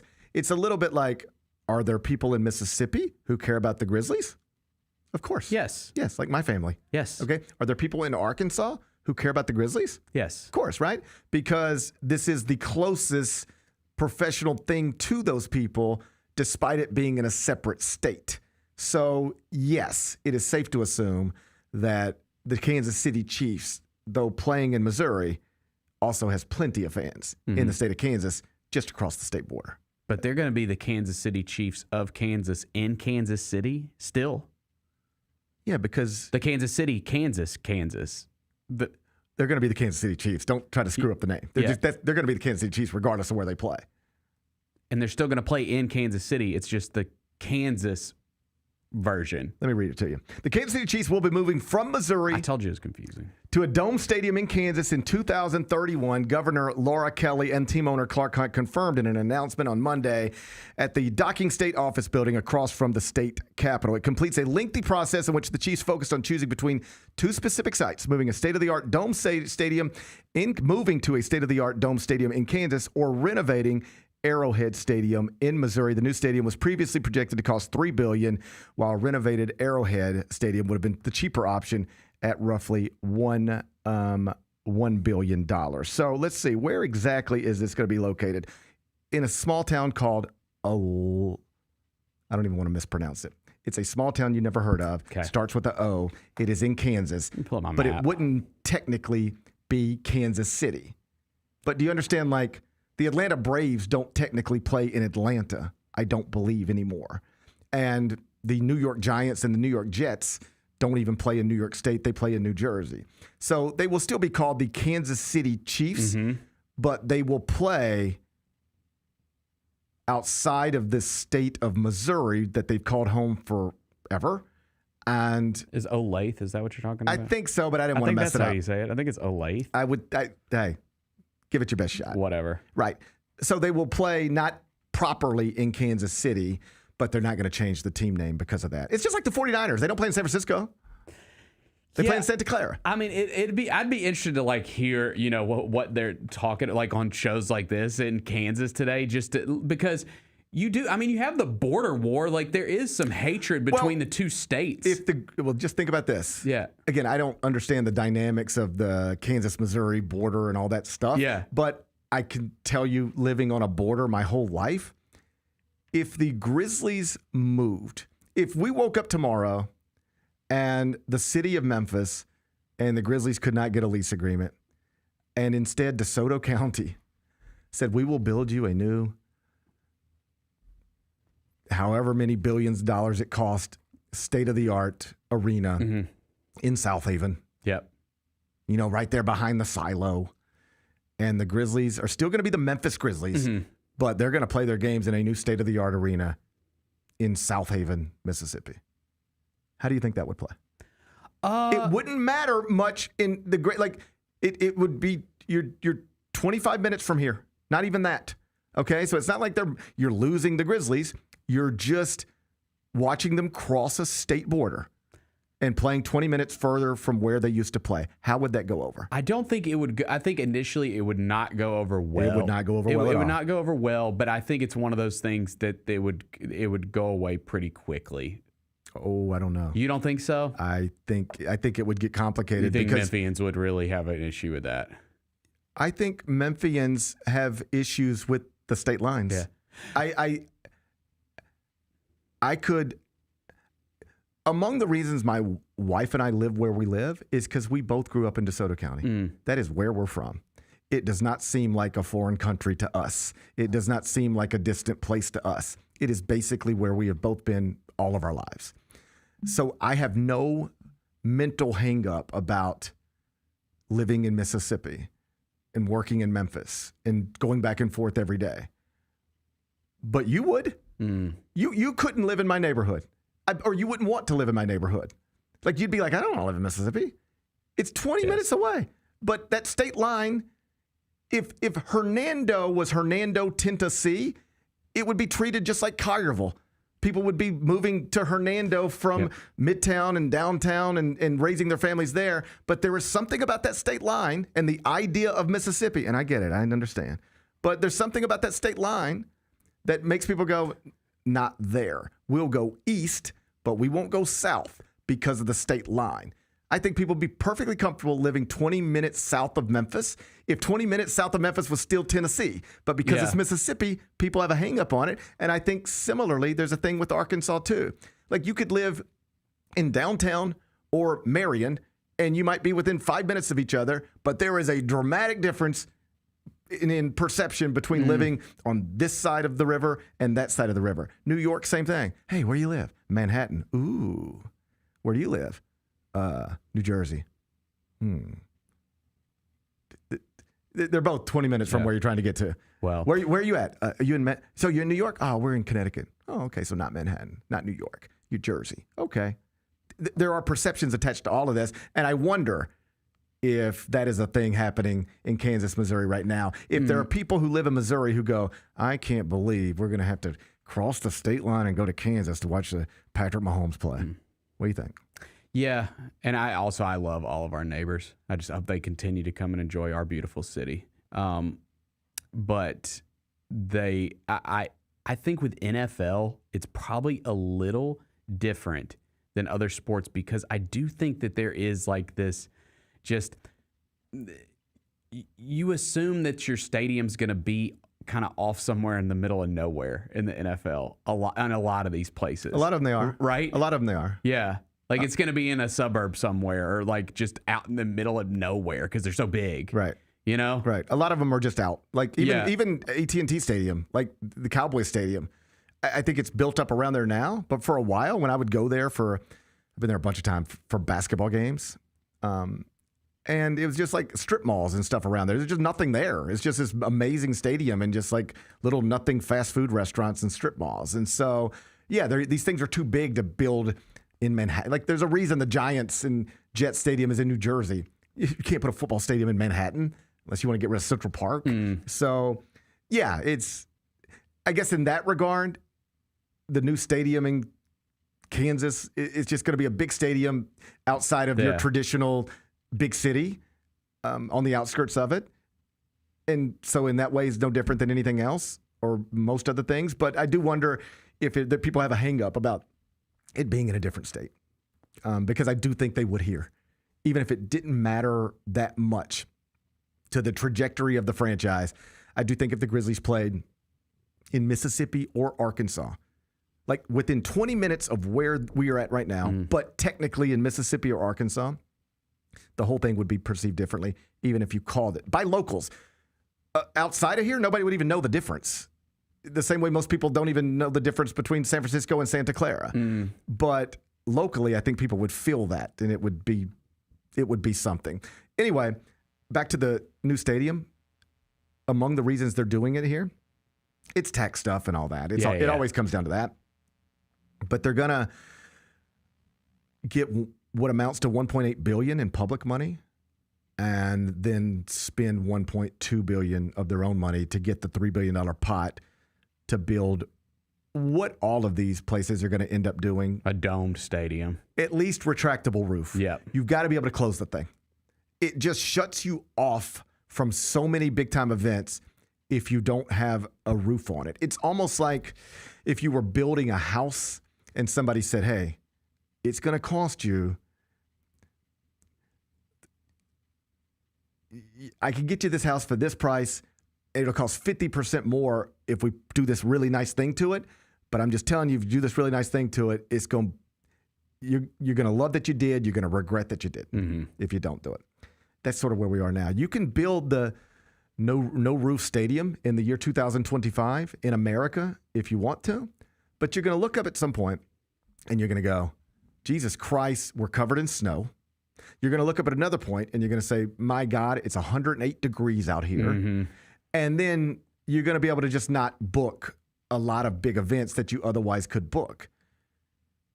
You build an amazing football stadium with no roof on it, no retractable roof that's the universal motion for retractable roof, I think. Yeah. You build one without that, you know what you can't get? You can't get WrestleMania. Right. You can't get... They're scared to do it. They can't do it. They can't risk it. You can't get a Final Four. Any big tours that are going in the winter months, you can't get them. But you put a roof on that thing, or at least the capabilities of a roof on that thing, it opens you up to everything. You're in, for all the big WWE events, you're a player.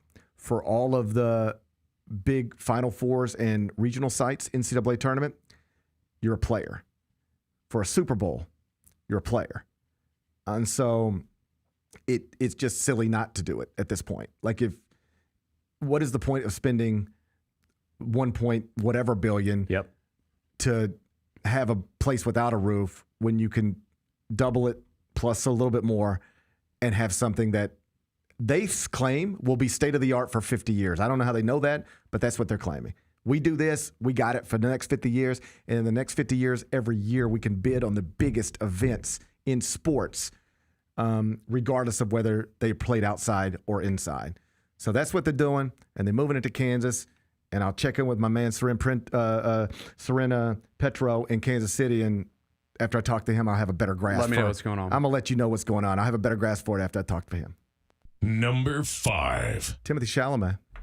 This guy's always doing something. He's our modern day Cary Grant. He's always doing something, isn't he? So I looked up yesterday. I was like, I wonder what Timothy Chalamet's up to today. And he was standing on the Sphere out in Las Vegas. Becomes, as I read it, the first man to ever stand on the Sphere in Las Vegas. I don't know whether that's true or not, but I think this much is true. Clearly first man to ever do a movie ad on top of the Sphere. Yeah. In Las Vegas. Marty Supreme. Pretty cool. Comes out Thursday.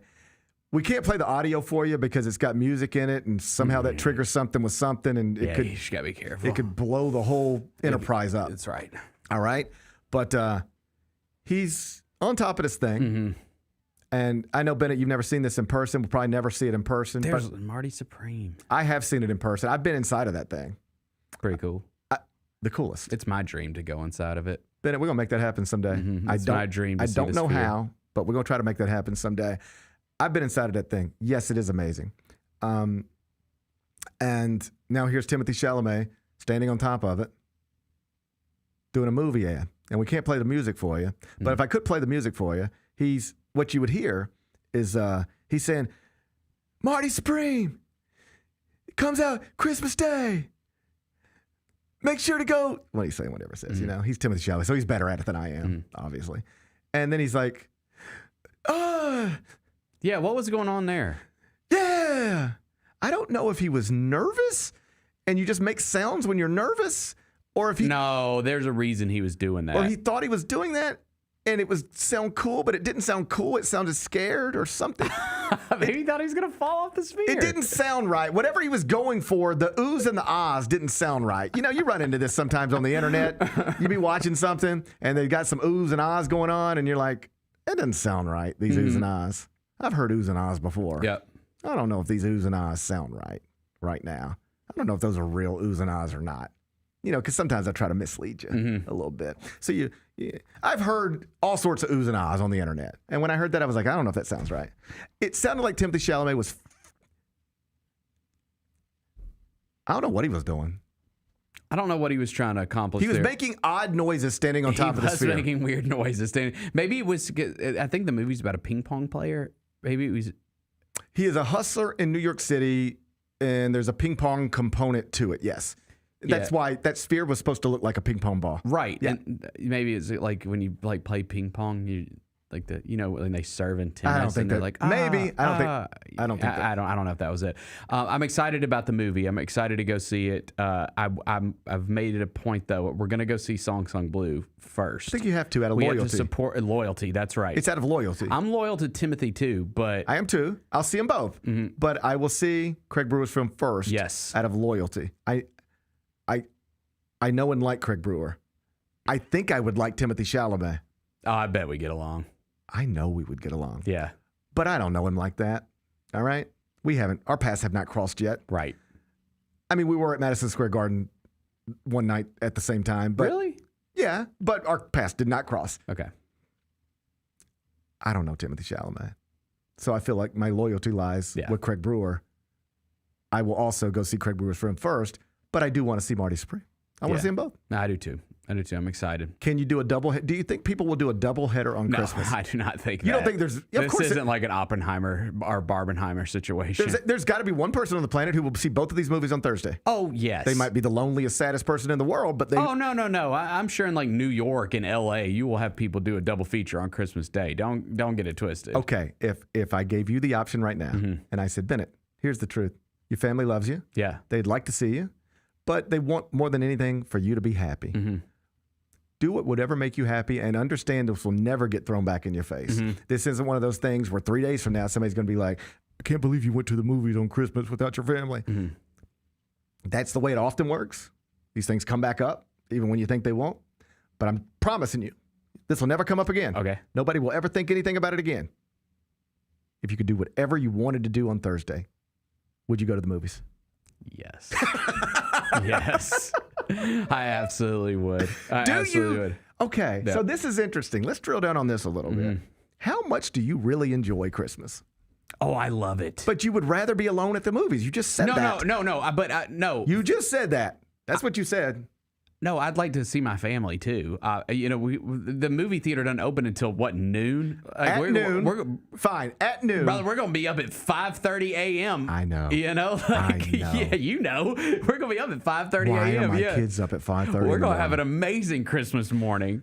We're gonna have a great Christmas morning. Okay, but at some point, you would be comfortable if you know there's no repercussions. Walking out the door at 11:30 and saying, "Hey, Marty Supreme's out. Craig's got a new film out. Yeah. I'll see you guys tonight." Yeah, that sounds fun. I mean, dude, it's like, I think too, like going to the movies on Christmas is just like a I know, but what about the people who say you're supposed to spend that time with your family? And I haven't gone to the movies too often on Christmas in my lifetime because I love the day and I want to, celebrate it with my family. I literally gave you that option and you said you didn't want to do it. No, so you said... That's a wild thing to say. I gave you the option of celebrating the day with your family and you said you were going to the movies. So I'm just quoting you. I gave you the option. I didn't lead you down a path. I said all I was saying is it sounds good. It sounds good. It would be fun. Hey, listen, I don't think you're crazy. Because here's something. I find myself in this place every Christmas. All right, it's 5:30 in the morning.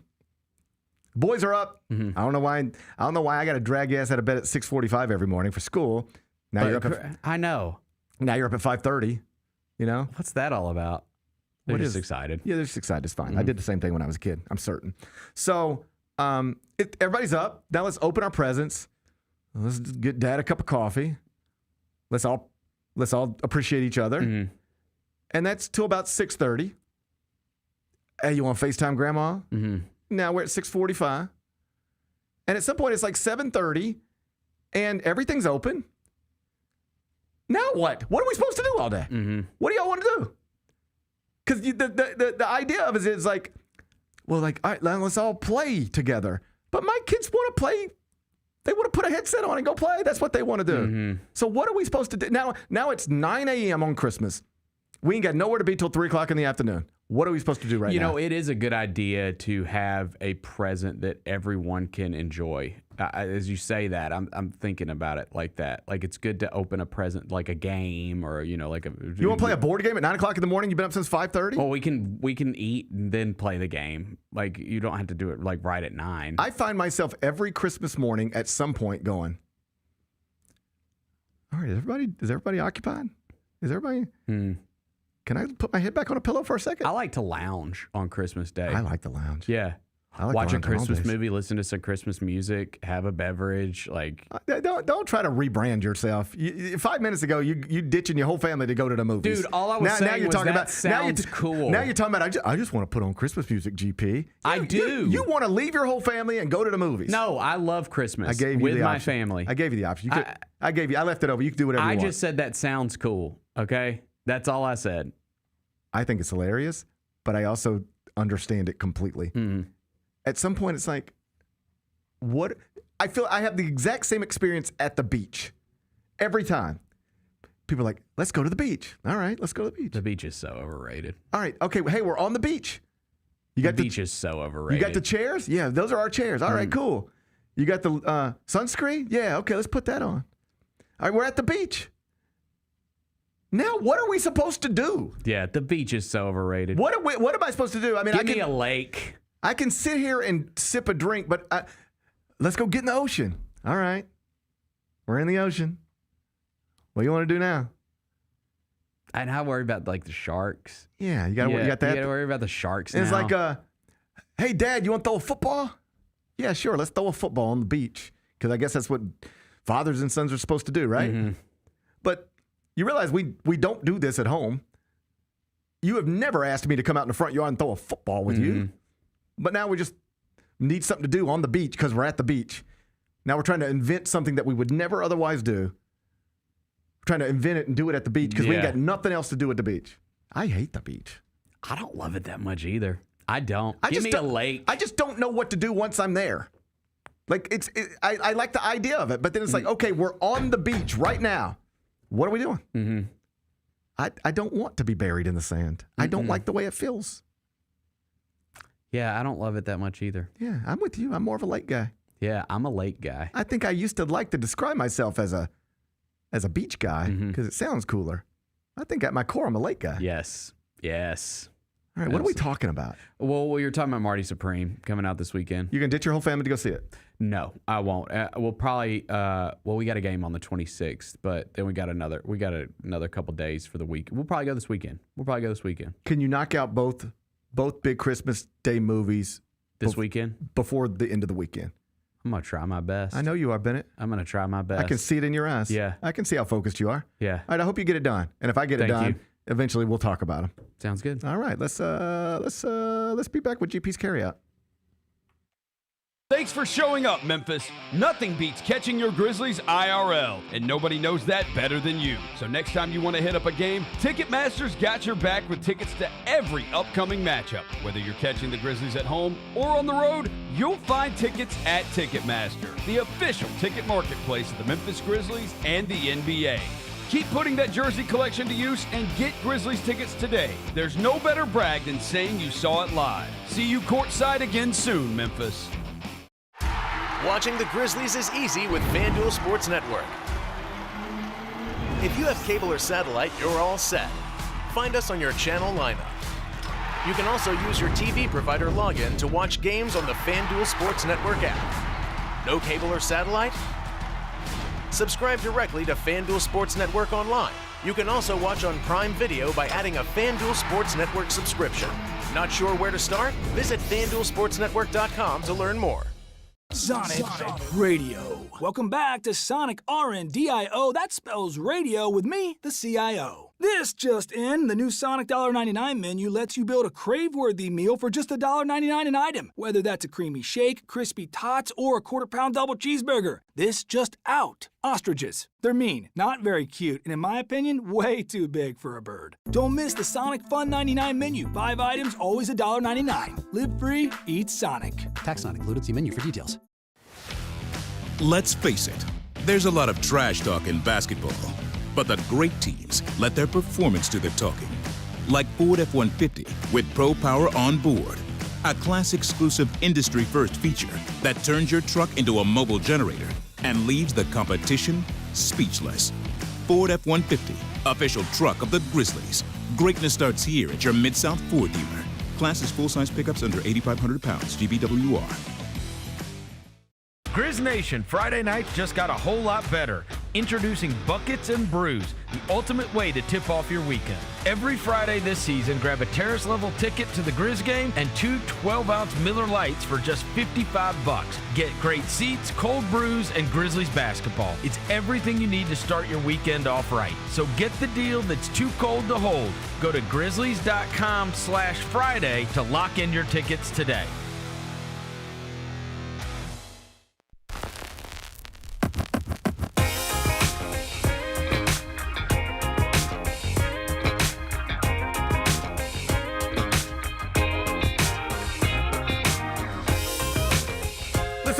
Fans, you're going to want to get here early for the Friday, December 26th matchup against the Bucks because the first 3,000 fans through the doors here at FedEx Forum are going to take home a Grizzlies City Edition scarf. I've got a handful of Grizzlies scarves. Travel back and forth with them to the city. I rock them, walking through Manhattan all the time. They're nice scarves. I like that one. I like that one too. Then you come back December 30th. Grizzlies going to take on the Sixers. First 3,000 fans that night.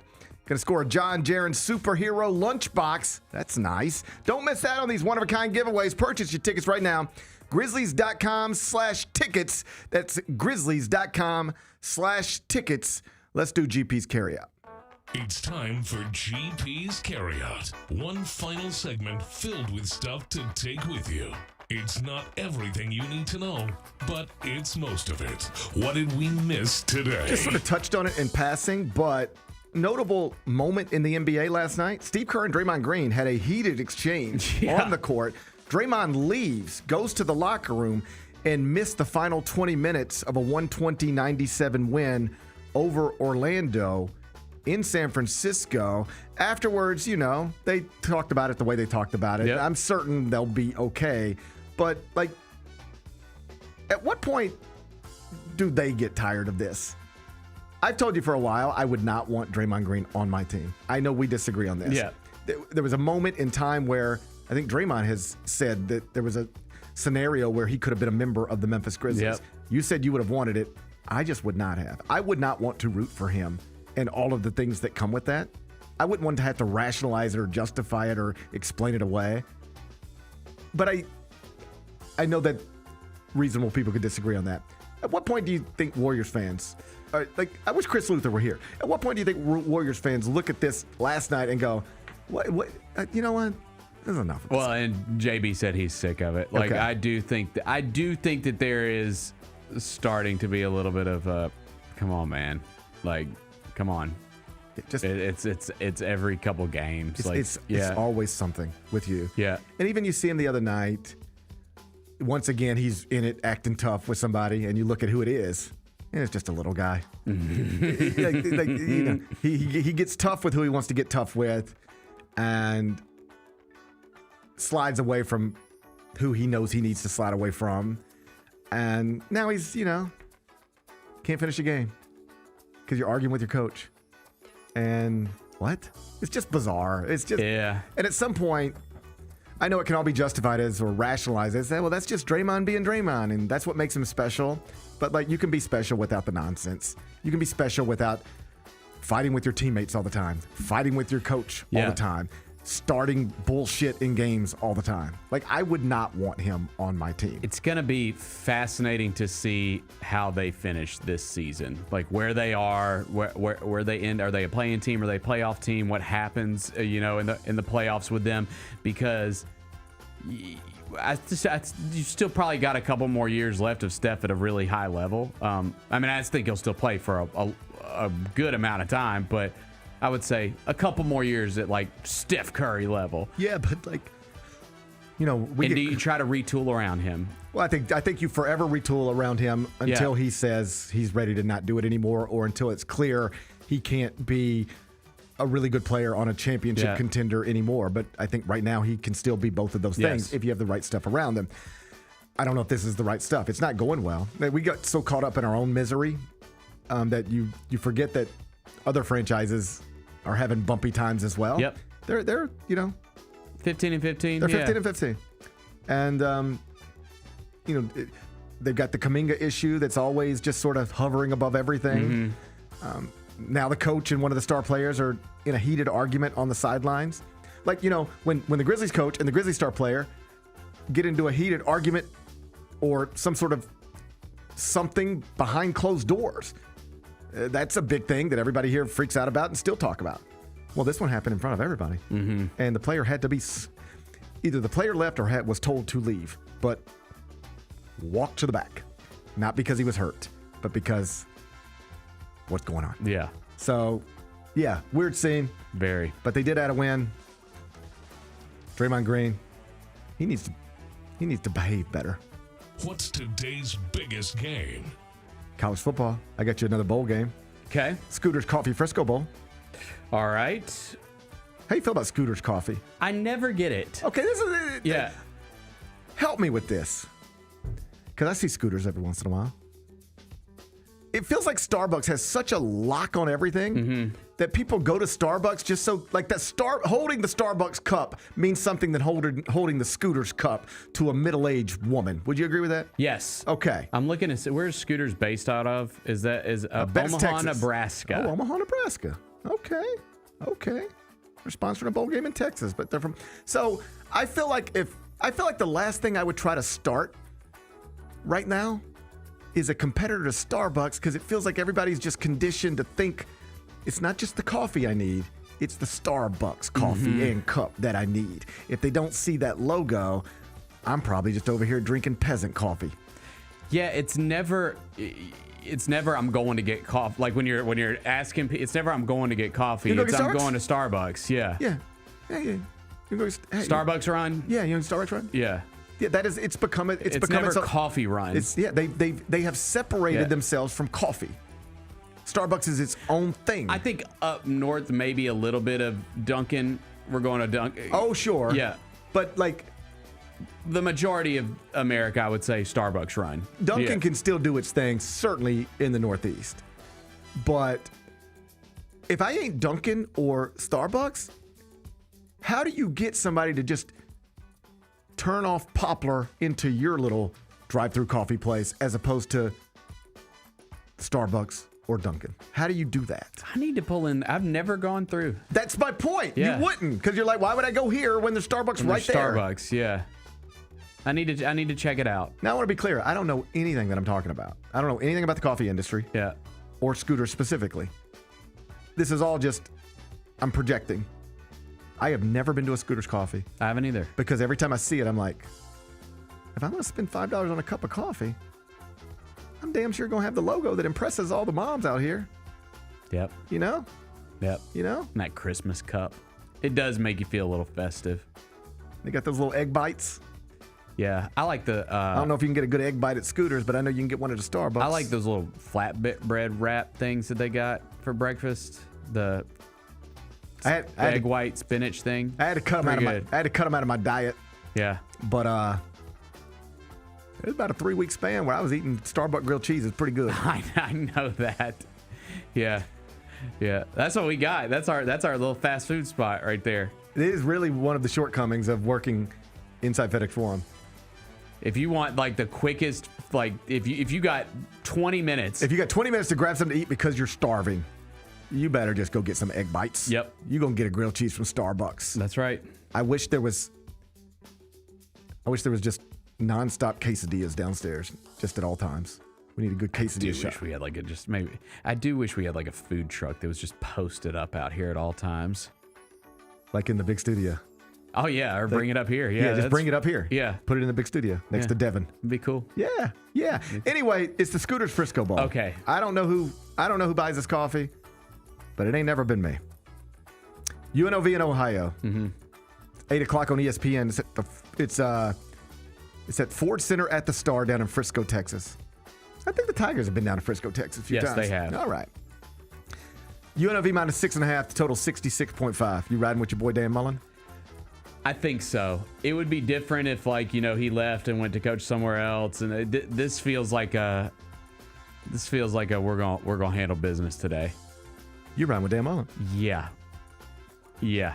Turned down, or at least rejected, flirtation once again from Power Conference jobs. To remain loyal to UNLV, at least for now. Got a shot to go 11-3 if he wins tonight in year one. That's the other thing. As all these schools are out there, like right now, Michigan is still like, what are we going to do? There are guys available to them who were less than a year ago considered great coaches. Like, I'm not convinced if you just went and said, hey, Mike Norvell, come get a fresh start at Michigan. You were awesome at Memphis. You were awesome at Florida State. You were the national coach of the year at Florida State. And somehow that thing has just gotten sideways on you. But we're going to trust that you're still the guy you were before this thing got sideways on you. Come get a fresh start. Promise not to DM any OnlyFans. Be the head coach of the world. I'm not convinced that wouldn't work. Same. Or Brian Kelly. Hey, Brian Kelly, I know they fired you at LSU, but before they fired you at LSU, you were the successful Notre Dame coach that LSU wanted. Now there's just no way you can work at Michigan? It's almost like you were so scared of pissing off your fan base because it's just not it's not gonna win a press conference. Well, there ain't nothing they can do to win a press conference at this point, right. I don't think. But it's just these things go badly for these coaches in a very short amount of time, very dramatically, and because of the amount of money they make and the era we're in, people panic or something else, but quickly pull the trigger and just, you're fired, and now you're a bum. And it's like, 3 weeks before James Franklin was fired for being a bum, he was in charge of a top 5 team and considered among the favorites to maybe win the national championship. And then he, loses an overtime game, loses a couple more games he's not supposed to lose. Now you're a bum. Dan Mullen. Dan Mullen's one of the best coaches in college football. It just went sideways at Florida, and at a place like that, you don't get very long to get it right if it goes wrong. And so they get you. But now look what UNLV's got.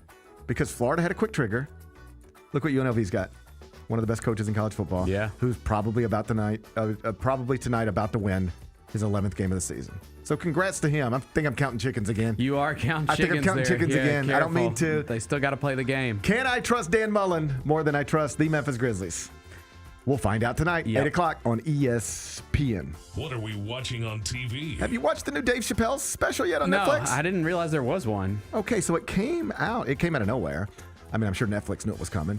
But the Jake Paul, Anthony Joshua fight was Friday night. And I want to say during the undercard, as it was going on, it was like, hey, right after the fight, don't go anywhere. We got a new Chappelle special for you. Okay. So it dropped immediately after the fight, and it's been number one on Netflix every day since. Yeah. It's a little longer than his normal specials. They usually fit in about an hour window. This one goes to, I believe, around an hour 15, hour 20-ish. It's terrific if you like Dave Chappelle. I do. I'm convinced he is at least in my mind, he's the greatest stand-up comedian of all time. Of all time, nobody's ever done this better because, and I'm not saying he's the funniest, and I'm not saying he's the smartest, though he might be the smartest. He's still able to do it when the times have changed so much. I'm saying he is the funniest smart person who has ever done stand-up comedy. And I can get on with that. Has a unique ability to educate you while also making you laugh. Now, I want to be clear. You don't have to agree with everything he says because I know a lot of people don't. But there's just real thought into everything he does. And he's hilarious why he does it. And there's a string of specials of his now for years. Some controversial, some not as much. Some people offended by some things, some people not so much. But there is a string of specials dating back for years now where whether you agree with him or not, he's not there just to make you laugh. He is there to make you think. He is there to tell you something you didn't know. He is there to enlighten you in some way. And he does. There's a lot of people who could do an hour of what Kevin Hart does. A lot of people who could do an hour of what Matt Rife does, or any of these guys who are hot right now. Nobody else in the world could do an hour of what Dave Chappelle does. Nobody. He's the only person who could do that. It's a little bit like when you talk about hip hop. There's a lot of people who could make an album that sounds like this guy, make an album like this, make an album like that. There's only one person who could make a Kendrick Lamar album. It's Kendrick Lamar. Nobody else. People could try to emulate that. They can't get there. Nobody else can make that album. Kendrick could make an album full of hits if he wanted. That's what he did with GNX.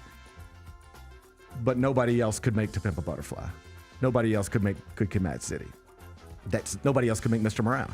That's unique to him. And obviously Dan. Like, nobody else could make those albums other than him. And I think when you watch Chappelle's specials, whether you like them or not, this much is clear. Nobody else could do what he's doing, even attempt to do it in the way that he's doing it. He seems to recognize that his voice carries now. He touches on all the hot button issues. If you want the Charlie Kirk stuff, it's in there. If you want the Israel stuff, it's in there. If you want him talking about why he went to Saudi Arabia to perform and why he's comfortable with it, it's all in there. Like I said, you don't have to agree with what he's saying, but you will laugh. Oh, Memphis gets a shout out very early. That's cool. He's talking about the National Guard. Okay. He gets to Memphis pretty quickly. You'll laugh whether it makes you feel good or not. You'll laugh at what he says. So I thought it was tremendous. To me, this guy is one of one. And even if you don't agree with every position he takes or point he makes, or even if you think he gets a little loose connecting some dots some places, which, if I'm being honest, I don't know that I would connect all the dots that he connects in all the places where he connects them. Even with that acknowledgement, you watch it, you know you're watching somebody who is incredibly smart, thoughtful, hilarious, and uniquely skilled. You're watching a billion people have tried to do what he does at its simplest form, stand on a stage and keep people engaged and keep them laughing. Nobody's ever done it like him, and nobody does it as well as him. You can find it, the new Dave Chappelle special. If you want it, it's on Netflix right now. What's the best thing we've read? Well, over at CBSSports.com, I updated the top 25 and 1, and after a night like last night from AJ Debonsa, decided to focus on him. Again, youngest person ever to get a 33-point triple-double in college basketball history. That happened last night. If you want to read about it, you can find it at CBSSports.com. What's on tap for tomorrow? Tomorrow is Wednesday.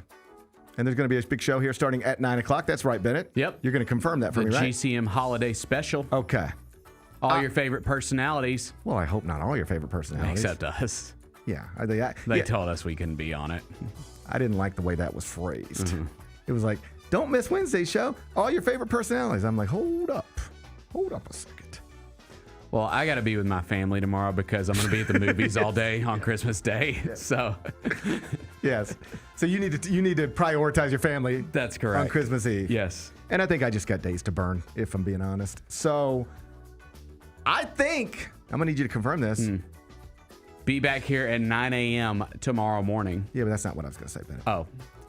Once again, I was trying to make this more about me. Oh, go ahead. Yeah. I think I'm done with 2025. That's what I'm trying to say. Are you? I think I am. Yeah, you are. Okay, good. I think I am. I'm not.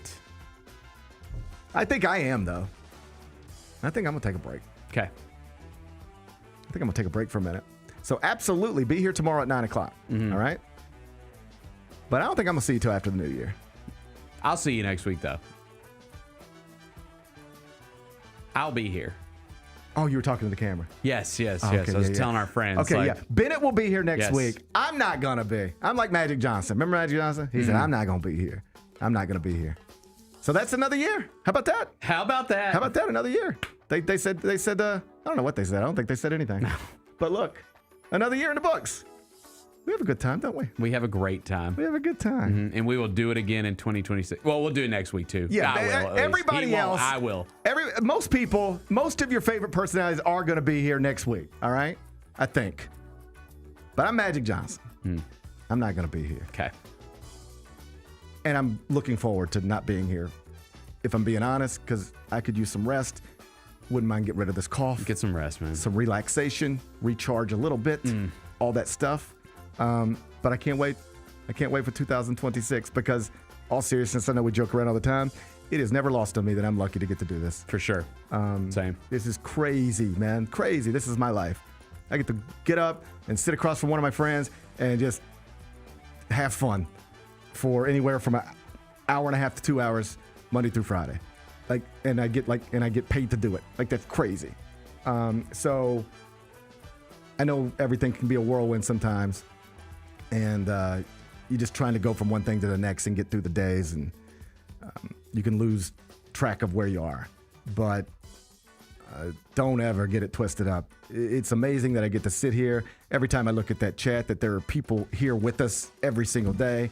That's crazy to me. You know how much stuff you can listen to on your phone or iPad or anywhere else? And like the idea that there are people just hanging out with us every day, I don't take that for granted. I assume it will not always be this way, right? I assume that I'll look up one day, this is what happens to people, and just nobody cares anymore. I hope I can put it off as long as possible. But it's nice to get to be here while I am here, and I appreciate everybody who joins us every single day. For sure. See you in 2026. I'm looking forward to it already. Me too. Till then, be careful, be kind, be good. Rep your hood.